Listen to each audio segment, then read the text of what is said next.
Okay, welcome back. Well, in a similar experiment, we're going to fly back to Inverness, get overhead at 3,000 feet, and then we're going to see how far we can glide into wind towards Inverness there. Let's get back in the cockpit. What do you think you are, Trevor Jacob? Sorry, sir.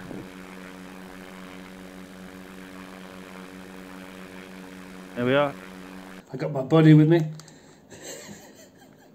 As you can see, he smoked, but he died base jumping, and I take him everywhere with me, you know, because I'm weird. And so we want to be able to turn and land on the runway, but we don't want to turn too late, otherwise we won't make it back to the runway.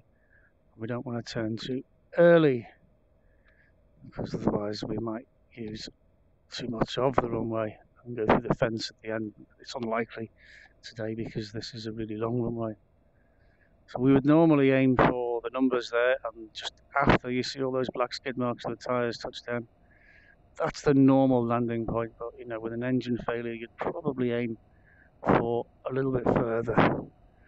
It doesn't really matter so long as you land on it. Okay, there we go. It's getting dark now. So as you raise the nose, the airspeed will dwindle. Try to keep it on the airspeed and fly at the same time. And it will stop flying when you get to the bottom of the green arc, and by that stage we should be on the runway. That's a good plan to have anyway. And one of the problems of flying low and slow is when the engine fails, you will just crash. Okay, you've got no choice of going anywhere really. And it is very, very dangerous, but it's huge fun, and I suggest that if you do it in the simulator, because it's the safest place to do silly things.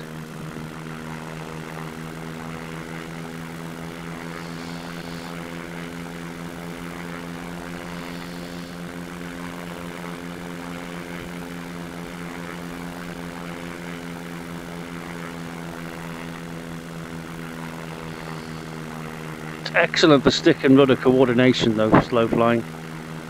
I do recommend it.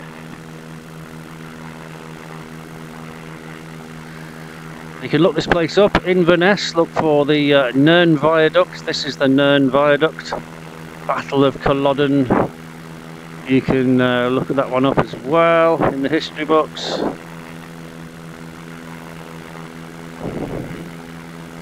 Great fun. But as I say, if we suffered engine failure, all we could do is just land right ahead of us there. So we're going to climb, we're going to stop messing about. And let's see if we can get this bird to 9,000 feet. I don't think we can, but if we could, you just see that this just glide forever. So while we're flying, we're looking at all those wooded areas there, and we're thinking, oh, we'll avoid that, we'll follow the fields, because we're always looking and thinking, what if we have an engine failure, where are we going to go, what are we going to do, especially at this altitude. But this really is what you want to learn on. This is proper hands-on stuff. Excellent airplane for learning to fly.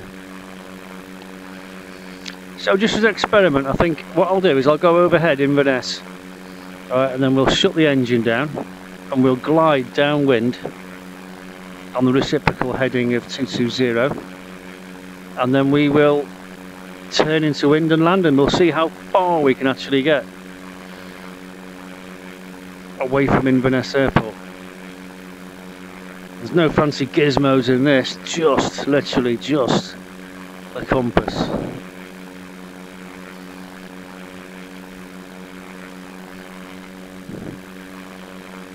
2,000 feet going there. There's the airport, so we'll turn towards the airport now.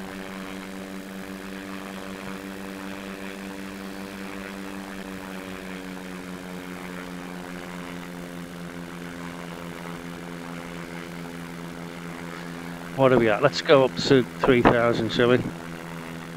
See how far we can glide to 3,000 feet, and all we've got to do is multiply it.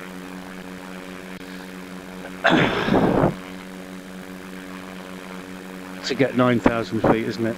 So you can see how far Trevor could have gone. Mind you, the wind plays a big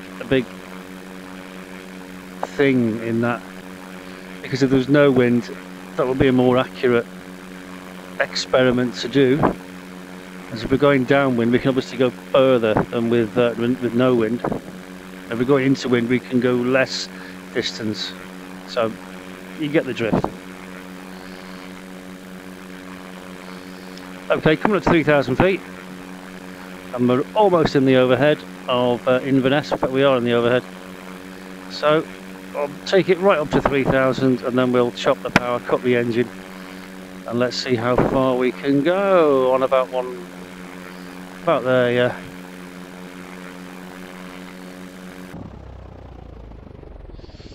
Okay, we're going to trim for the glide. As I said, if we did lose an engine, we would change tanks, hit the fuel pump and the carburetor heat and start cranking that engine again, trying to get it relit. So let's just see how far we can go. I'm going to glide it at 55. There seems to be a green arc there, 55 for some reason. Maybe 60, let's call it 60. Let's trim it to 60. Nose down a little bit more. So we are literally downwind now, going with the wind. There's Inverness.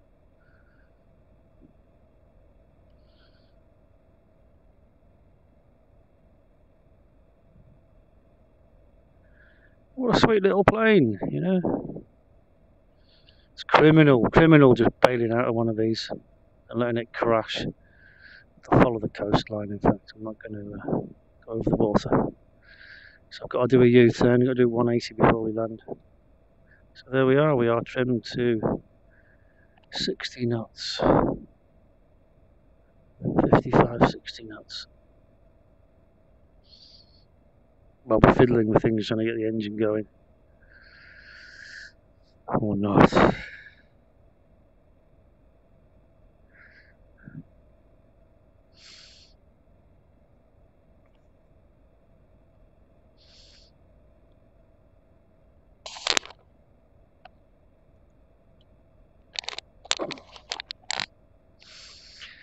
In fact, if you rewind the video to where I cut the engine from 3,000 feet, it would be good to time it to see how long it takes to actually get down, so how much time you've got.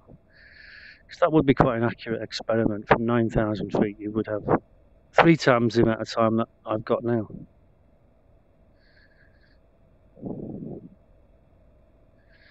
Keep a look at my altitude, 2,000 feet. I'm not looking for a landing ground, I'm just seeing how far I can get before I have to look for a landing ground. We've got the town of Nairn ahead of us, so that's bad. So I'm going to go inland a bit then to avoid that. I want to land on someone's house. So even in a simulator, I've got to be responsible somewhat.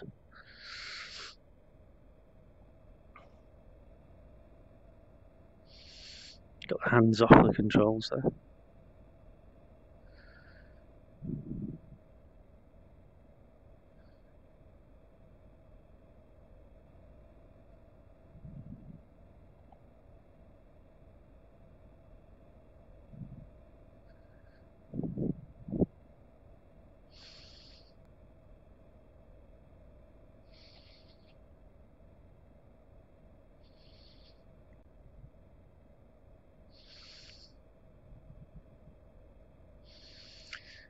I wonder if we could find some thermals if we could stay up here all day. I don't know.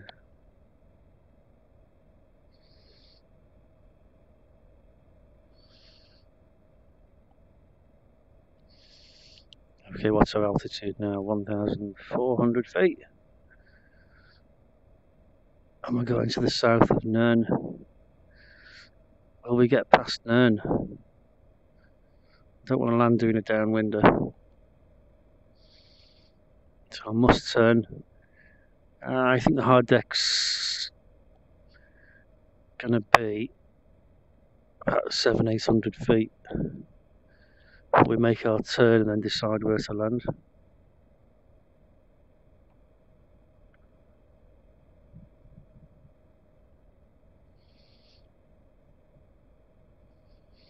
Lots of fields out to my right that look very suitable. We've got fields here to the left before Nern, but I don't think we're going to get past Nern realistically.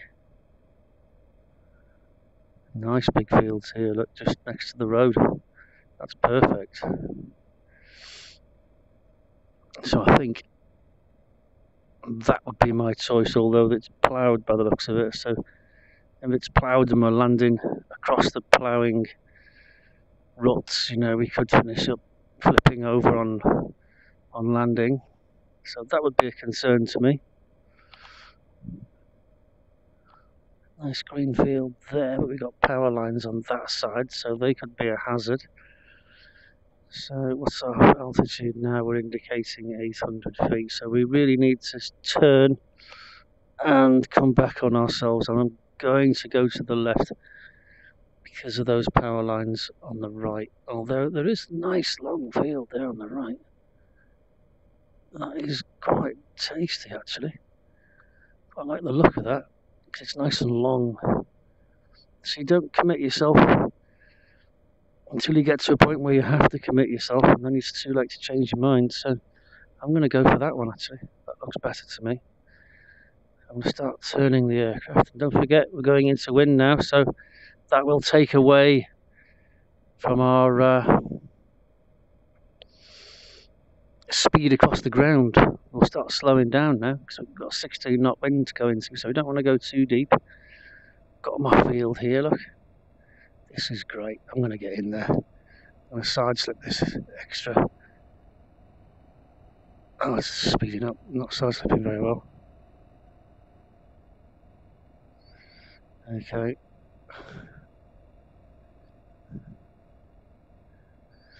Okay, straighten up the controls now.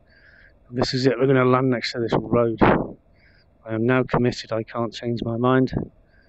And if I see a ditch looming up or a big hole, I'm stuffed really. Just got to do my best to land next to this road. Okay, level the aircraft out. Don't let it land. Keep it up, keep it up. Look. Try and keep it up, keep it up. Keep it off the ground. There we go. That was really uneventful, wasn't it? Coming up to 3,000 feet now.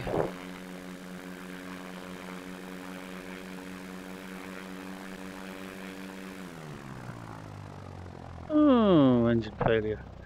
That has actually failed. That's not me. I didn't do that. I was about to do that. I was going to pull that knob and whatever, but I didn't. It just conked out on its own. So there you go. You see, engine failures can happen. So we're going to switch tanks. Let's just see if we can do it. That's not going to change tanks, is it? I've got a little knob on the dashboard here. And I can show us somewhere we can find it. That's the rudder trim. That one, there we go. Let's see if we can restart now. There we go, it had run out of fuel on one tank. Classic example of what to do. I'm glad that happened actually. I'm not managing my fuel very well, am I? Is that a fuel? Oh yeah, there's a fuel thing there, look, fuel gauge. Yeah, so fuel management's very important. You've got to get used to your aeroplane and where the fuel taps are and which tank you're on and which tank you're not on. And like I say, 9 times out of 10 when your engine fails, you just run out of fuel. So you need to change the fuel tank, hit the fuel pump, hit the carburetor heat, boom, and look, it just lit straight away. Anyway, on with our experiments. We lost a few 100 feet there, so we'll go back up. Back up to 3,000 feet, we're directly overhead the airfield now. Pardon the silly voices, I'm British, you know. Right. Up to 3,000, I will chop it.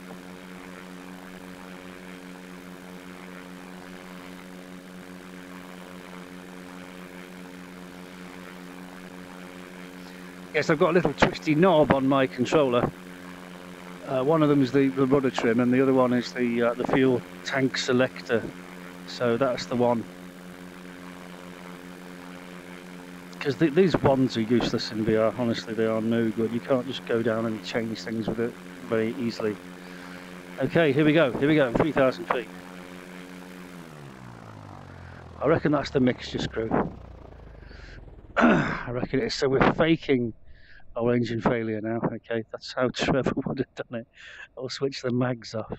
Okay, let's see how far we can. Let's get it trimmed for the glide. Trimming back. More. How's that? So into wind now. Wind's 220, 16 knots. There we go. 122. That's about right. So let's see if we can make it to that knobby thing sticking out. Can you see that finger? I mean, anywhere here will be good. What I would do in actual effect is I'd spiral down from here and land on the runway if it happened here, without a doubt. I might do that later to demonstrate that, but I'm just going to see how far we can actually go, because you can do it on a map. You can look up Scotland and Inverness, and you can find Inverness Airport, and you can actually measure how far we can go. But the wind blows in different directions at different altitudes. This is another thing that's going to thwart your experiment. It can be blowing in a completely different direction at 2,000 feet than it is on the surface. And the wind usually reduces and backs on the surface as well. So it's all very confusing.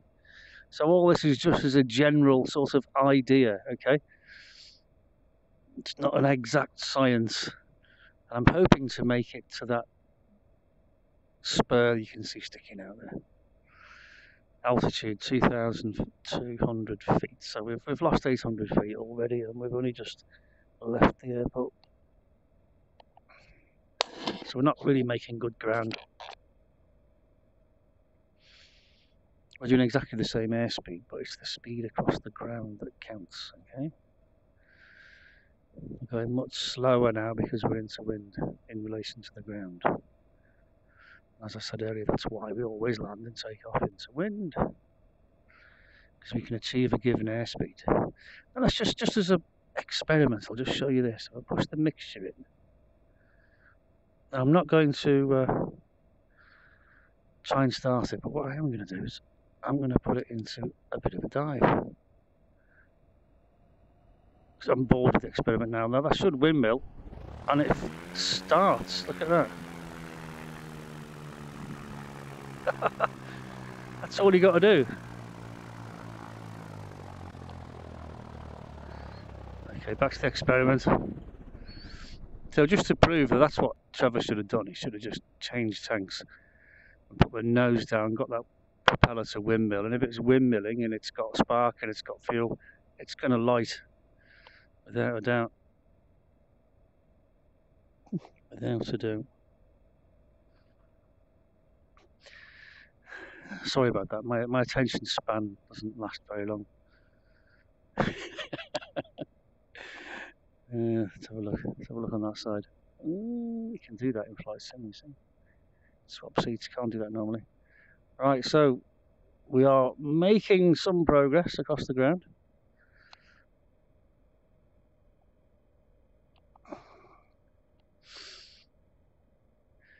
I got to look for a landing site.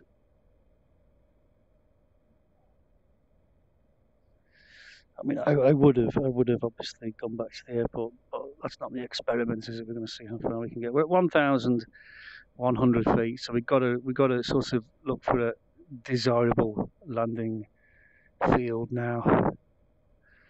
Okay, so the best way to do that, because I'm on this side of the airplane, is to turn the airplane and look and see. Ah, yes, there's a nice big green field there. Look, next to the water.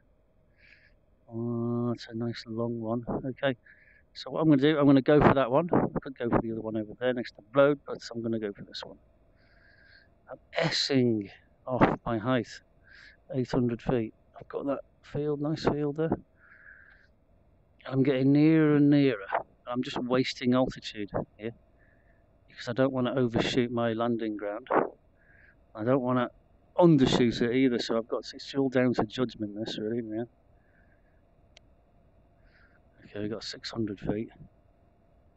And there's my landing ground right next to the water, the green right next to the water. So these are all techniques. You see, you don't want to be diving for the field because your airspeed will rocket up and then you'll be landing at a hell of a rate. I want to be landing nice and slowly. I've got to give myself bit of a safety margin. If I don't make it, I can go for these other fields to the left here.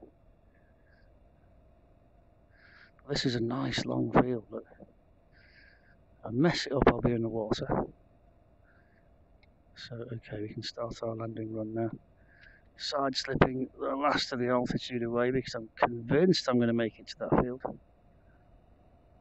So that will increase our descent rate, hopefully without increasing my airspeed. That's the plan anyway. Okay, straighten up, centralise controls, look ahead and land. Airspeed is diminishing, keep it flying, start to bring the stick back. Start to bring it back, start to bring it back. Is that a ditch? I hope not, I hope not. That's it, we're down. And if that was a ditch, we'd have gone straight into it and gone head over heels. So there we are, there we are.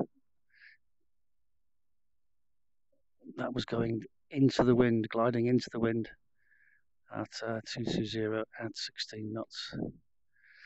In the Trevor Jacob plane, or near as I can find to it. Okay. Okay, we're lined up into wind. Wind's 220.16 today. At the moment, it was when I took off anyway, so let's get it up to 3,000 feet. And we'll demonstrate just getting it down from here. Okay, there's 3,000 feet. I bring the power back. I pull the engine mixture.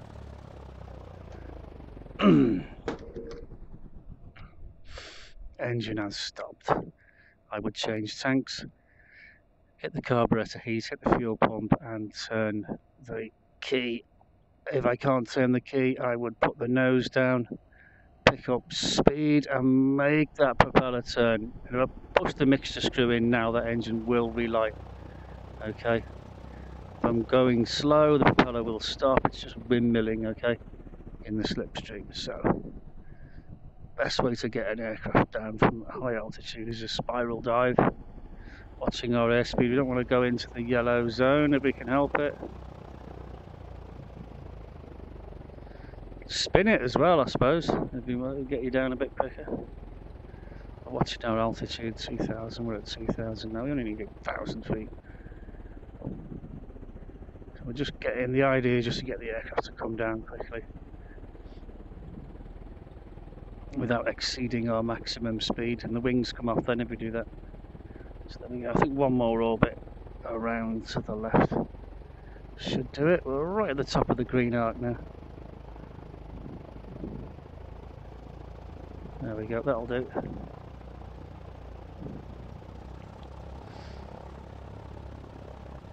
We're in the yellow arc now. Raise the nose.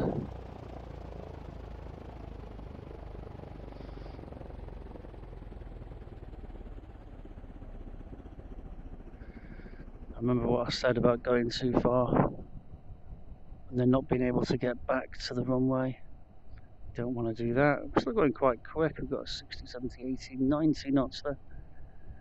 But as we turn, we are going to lose a lot of airspeed and a lot of height if we're not careful. So a bit of top rudder in the turn.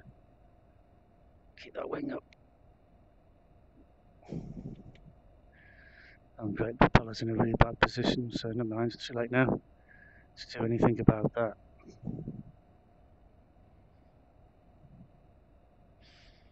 Continuous flying speed all the way in, over the fence, over the numbers, continue down onto the runway, and then we just flare just above the runway and don't let the aircraft land. Just trying to keep it off, keep bringing the stick back, further. There we go, until that happens and it just stops on the runway. Okay, I hope that's of help. Okay, we got 1,000 feet overhead there.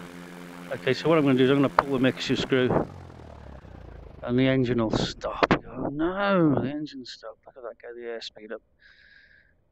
And the mayday, engine failure overhead Inverness Airport. I'm going to try and restart it. So the simplest way to restart it is to shove the mixture right back in. Okay, get the prop to windmill.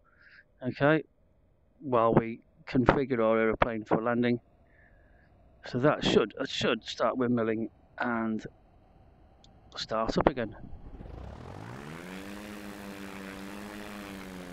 There you go. If it hadn't have started, would have been alright anyway, because we could have got it down.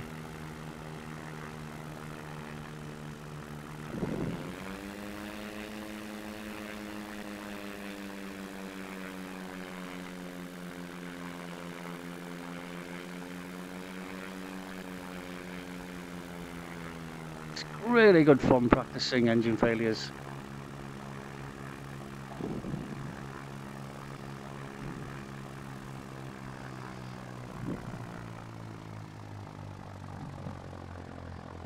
Gives you loads of confidence as well for when it does actually happen to you.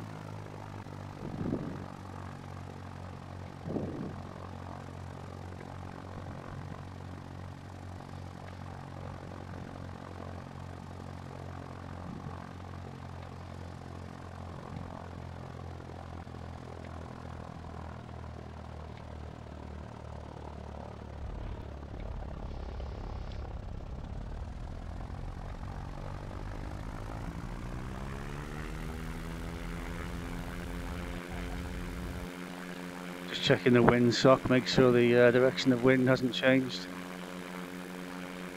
Okay, I'm going to take it up to 3,000 feet. And I'm going to chop the engine at 3,000 feet and land it dead stick. Now the engine will do, the propeller will do a lot of windmilling on the way down, so I'm going to leave the mixture screw, the mixture lever right out, otherwise it's going to start up again. There we go, 3,000 feet. Okay, let me just trim that in, pull the power back. Let's trim that. Okay, we'll cut the mixture. Engine should stop. There we go. Okay, dead stick practice. There we go. Right, we're going to put it into a spiral dive to the left. Watching our airspeed. Okay, we don't want to go over the top of the green arc there. So that's sort of around the top of the green arc, not into the yellow. Propeller windmilling madly. And as I said, I'll prove, I just push that in, it will start up again.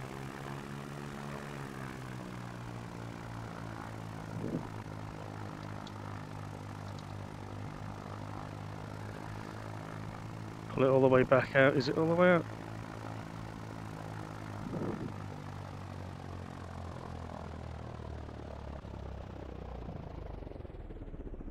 Yeah, it's not running. Okay, that's good.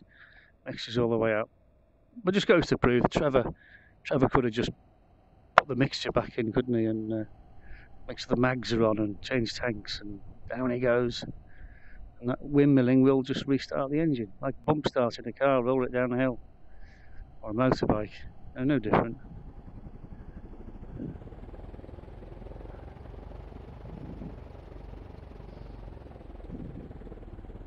All the time in the world. We could glide down from 3,000 feet, take us ages, wouldn't it? Okay, we're down to 1,100 feet. We're over the end of the runway. It's time to make our approach. For landing, we'll land from this direction into the wind. Check the wind sock. Yes, all's looking good.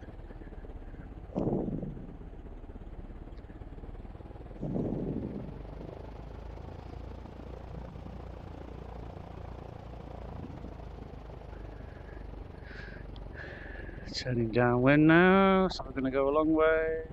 Watching our airspeed, watching our altitude. There's our threshold. We're going to come around. We're going to lose speed and height in the turn. We're going to put a bit right rudder, top rudder in there. In that turn, you can see we're slowing right down there. We don't want to lose all of it though, that we finish up in the field and land short of the runway. I don't want that. There we go. Piece of cake, old boy. Nothing hard about that whatsoever. As